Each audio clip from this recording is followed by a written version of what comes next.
ஒருத்தரை நோகடிக்கிறதுங்கிறது அவ்வளோ பெரிய விஷயமே கிடையாதுங்க. நம்ம ரோட்டில் போயிட்டு இருக்கும்போது யாராவது ஒருத்தரை எதிர்க்க பார்த்துட்டு நேற்று வரைக்கும் நல்லா தானே இருந்தீங்க, ஏன் இப்படி டல்லாக இருக்கீங்க அப்படின்னு சொல்லிட்டு ஒரு கேள்வி கேட்டால் போதுங்க, நம்ம என்ன நினைப்போம், அதையே சிந்திப்போம்.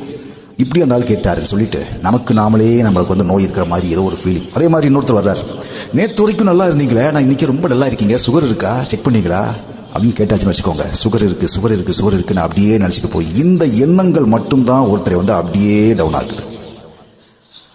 ஸோ யார் கேட்டாலுமே நீங்கள் உண்மையிலேயே துக்கமாகவே இருந்தால் கூட, நீங்கள் கவலையில் இருந்தால் கூட, யார் எப்படி இருக்கீங்கன்னு கேட்டாங்கன்னு சொன்னால், நான் ரொம்ப நல்லா இருக்கேன், எனக்கு எந்த குறையுமே இல்லைன்னு சொல்லுங்கள், அந்த வார்த்தை உங்களை வாழ வைக்கும். இன்னொன்று, அவங்களுக்குமே அந்த வார்த்தையை நோகடிக்கும்.